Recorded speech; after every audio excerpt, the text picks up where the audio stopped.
so much for joining me. If you haven't been here before, my name is Tracy and this is a DIY upcycling channel. And today I want to make sort of a tuxedo jacket, and I'm going to start with a thrifted heavy flannel. I'm going to be using a bed sheet, an old corduroy quilt, some flannel. I'm looking over there in my pile trying to remember everything I'm going to be using, some flannel remnants. So we'll get to it. I want to talk about this outfit for a second. If you don't want to hear about it, just skip to this timestamp here and we'll start the project. So the top, I have a tutorial for. I'll put the link down in my description. But since that video, I have added ties. Now these are made out of bed sheets and they just have raw edges. I have a long one that is 68 inches long, and this one's 44. I sewed them right next to the buttons, and then when I tie it, that seam is hidden. And I have one longer so that I can crisscross these and tie it on the side. So that makes them about equal because one goes all the way around my back. Now these polka dots are painted on a thrifted pair of black pants. These are just an elastic waist, cotton poly blend, a little bit oversized, basic pants. So to create the polka dots, I have a piece of plastic and it's from a notebook cover, and I traced the bottom of a cup and cut it out. And then I took plain old acrylic paint, 2/3 acrylic paint, 1/3 textile medium, mixed them together, took an old brush, dabbed them on my pant leg, and that's about it. Now I have to wait 2 weeks to wash them because the paint needs to totally cure. The first thing I need to do is bleach this. And I did a little test spot. This is a real thick spot underneath the pocket. And I liked the color. I went with some of the other materials I'm using. Now I want to crop this and bleach it. And I want it cropped pretty short, just underneath of those buttons. So I'm going to line up the front of it and lay it out. Now this is kind of wadded up, but this is the arms and the top. I just want to make sure this is lined up, these are lined up, and then just under that pocket, I am going to cut all the way across. This is a men's XL. There's the height we have now. I put some water in an old mop bucket and filled it up to about here. I want to be able to completely saturate my flannel. Now, I am going to do approximately 2/3 water, 1/3 bleach, so I'm just dumping some in there. Now I'm just going to soak my shirt. I'm going to watch it closely because when I did the test patch with pure bleach, it bleached super fast. And I don't want this like pure white, so I want it to still have some color. So I'll keep an eye on it and let you know how long I needed to soak it. When I'm done soaking it, I'm going to rinse it quick and then just wash it on a normal cycle with soap and dry it. Now while this is bleaching, I'm filling up my washer with water. Since this is diluted, I can leave this in there a little longer than the usual 10 minutes I recommend with pure bleach, so this will be in there longer than 10 minutes. Here's what the shirt is looking like. It's getting lighter, but I don't want, it's been 20 minutes. I don't want to leave it in here any longer. So instead of rinsing it, I'm just putting it bleachy right in my wash machine, hoping that it'll bleach just a little bit more. Okay, while my flannel is washing and drying, I want to create sort of the back, the tail of the tuxedo style jacket, and it will be in a flounce style. What I'm going to use is this thrifted corduroy quilt. I think it's kind of old because on the back, well, number one, it's very beat up and torn up. It looks like it's been very loved.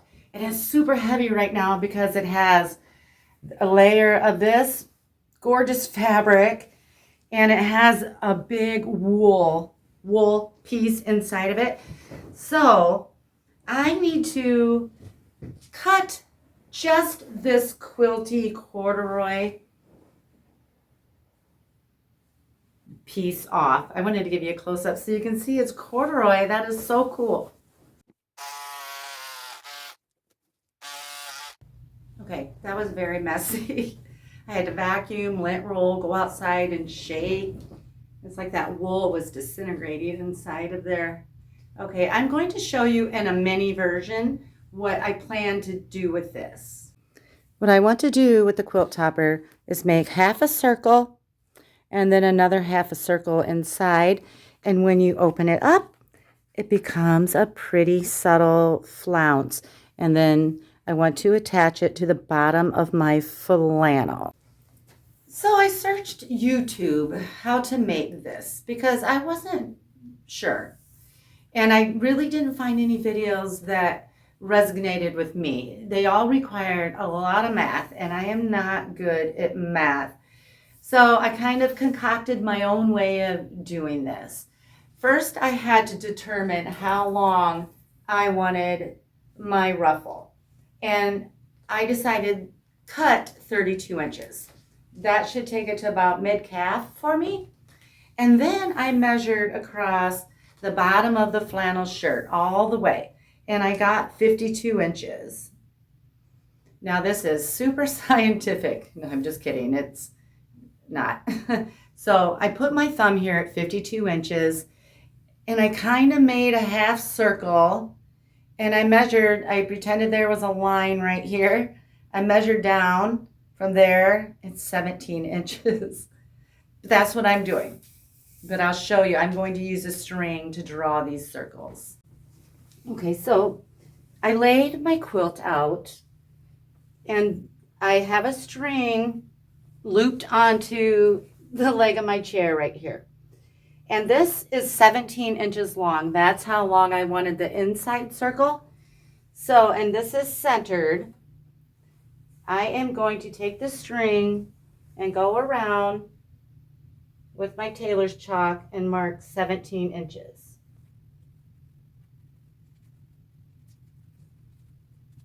I looped another piece of string on to the bottom of the chair leg in the center of my quilt. And I would like to go 32 inches. So here's my 17-inch mark. I'd like to go 32 inches from there, but I don't have enough quilt. So I took the string and I went to the end of the quilt, and that's as big as I'm going to be able to go. I don't know if you can see that in the, and that is 21 inches from the circle. And I'm going to have to make do with that because that's all I have here. So I'm going to go around with this string and make dashes. And now I'm just cutting the half circle out along those dashes that we made.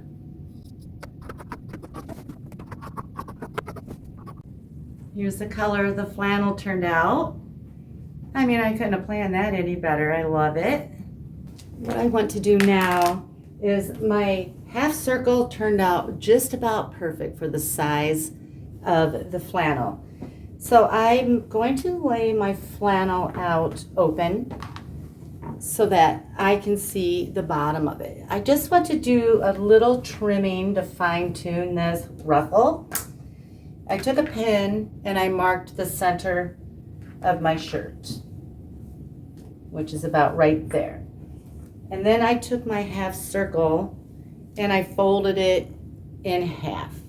That way I know where the center is, and that's right here. And I'm going to lay that near that, right under that pin. Maybe I'll just pin it on there. That way I know that won't get messed up. Now I'm going to bring this right over here, and it's a little bit long for my flannel, so I'm just going to trim it up a little bit. I want to curve, I think I want to curve the corner of my flannel. That. And I'll match up the other side when I'm done here and do the same thing. Now, I want to take this half circle and blend it with this curve and just kind of come straight down.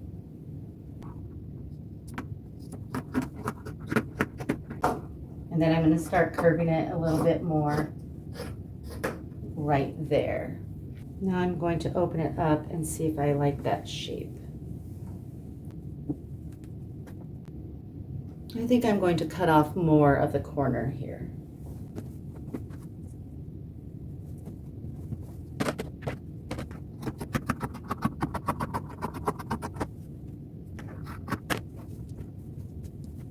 I think I'll cut a little bit more off.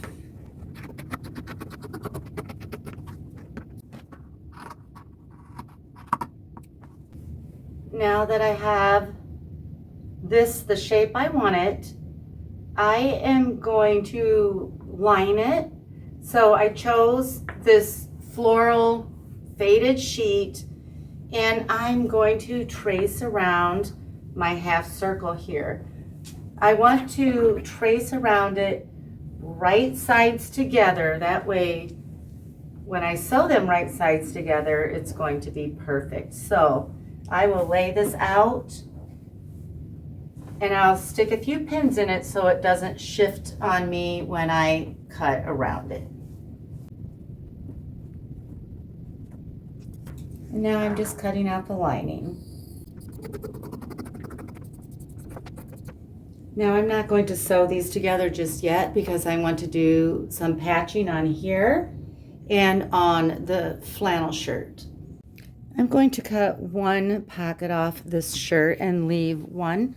That'll give me room for a little extra patchwork.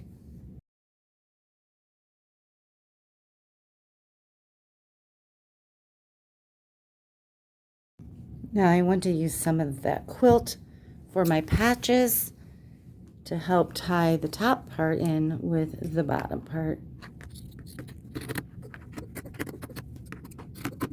This is what I decided to do on the front. I may add more, I don't know. I took a remnant from that quilt, stuck it here. I still need to pin these on. Here's a piece, and then just like a little flower piece of fabric. And then over here, piece, flower, same. Just little flower remnants from fabrics I have around my sewing room. And another patch there. Now I'll get these pinned on and sew them. Now I'm going to take it to my machine, and I'm going to use like a mustardy gold colored thread and sew around every patch with my largest zigzag stitch. And that's how I will do all the patches.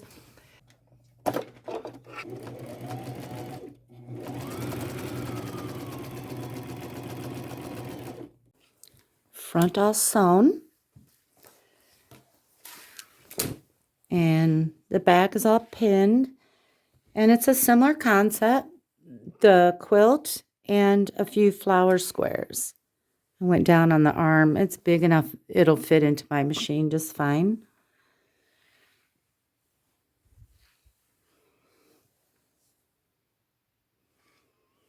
Now I'm going to get these all sewn on. Okay, so now the patches are all sewn on the jacket, and I'm going to do a little bit of patching on the bottom of the jacket now. Now I laid the jacket out so I can envision this together, and I want a big patch of that bleached flannel so that I can draw that color down into the bottom of the jacket. Now I have a rip right here, That's where I need to put my patch so it covers up that rip. Patches are pinned on the bottom. So I have a coral piece there. This is a piece of a pillow sham. Coral, black floral. A little green plaid. Big piece of coral that we started with.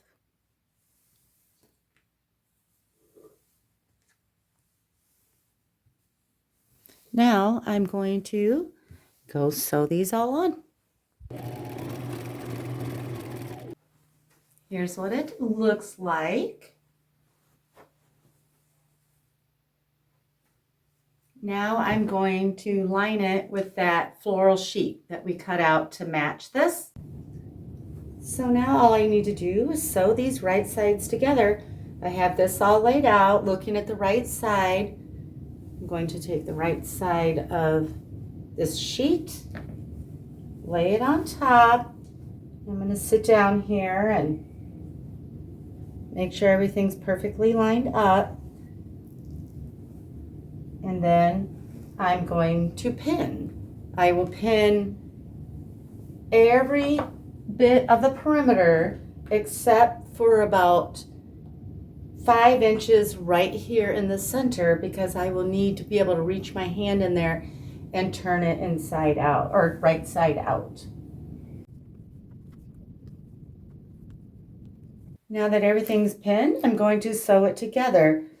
This is my gap. I'm going to start at one end of the gap and use a 1/4 inch seam allowance and go all the way around, come back, and I'll stop at the other side of the gap. And I'm using a straight stitch.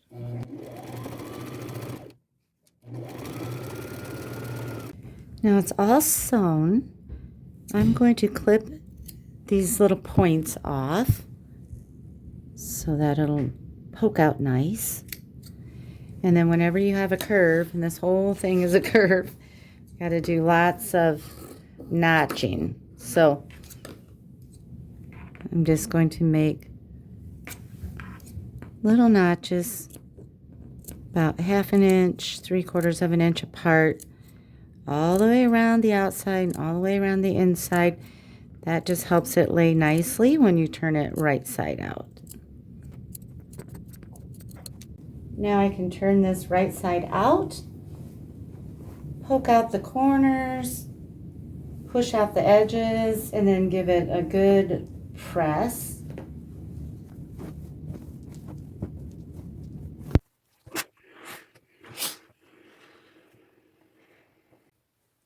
When I get to this area that I left open, I'm going to fold each one in 1/4 inch and press it real good, and then I'll just sew that together.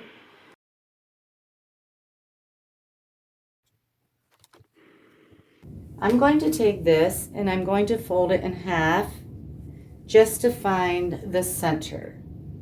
And then when I find the center, I'm going to stick a pin in it. Now I have my jacket. I want to find the center in the back of the jacket, so I'm also folding it in half, finding the center and sticking a pin in it.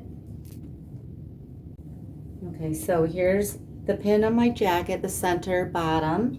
Here's the pin on the bottom half of my jacket. I am going to lay this upside down on my jacket, right sides together, and I am going to line up those pins and pin it together right there. And now I can pin the rest of the bottom of this jacket straight on, because we have a curve that will match the curve of the jacket, and we don't need to pleat this, which is kind of nice.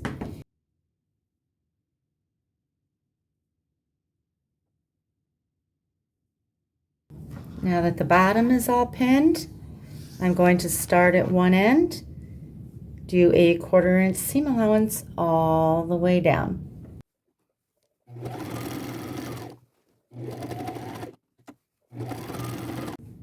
Now here's the inside. Here's the seam that I just made. Now the flannel is still going to have a raw edge, and that doesn't bother me because all the patches and stuff will have raw edges. I'm pressing this down towards the bottom of this jacket, and then I'm going to turn it over and press the opposite side and prep it for a top stitch right there. Now here's that seam we just made. Here's the top of the jacket, here's the bottom.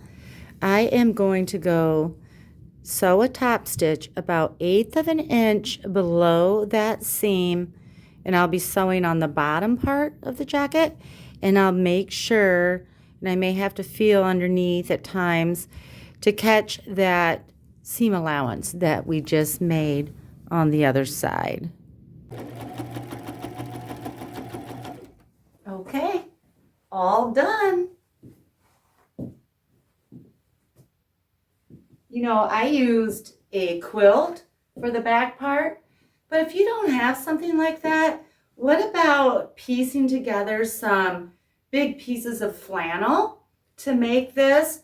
Men's pajama pants, flannel pajama pants, are a great source of large flannel pieces. Okay, I'm going to slow it down a little bit so that you can take a closer look, and I thank you so much for watching.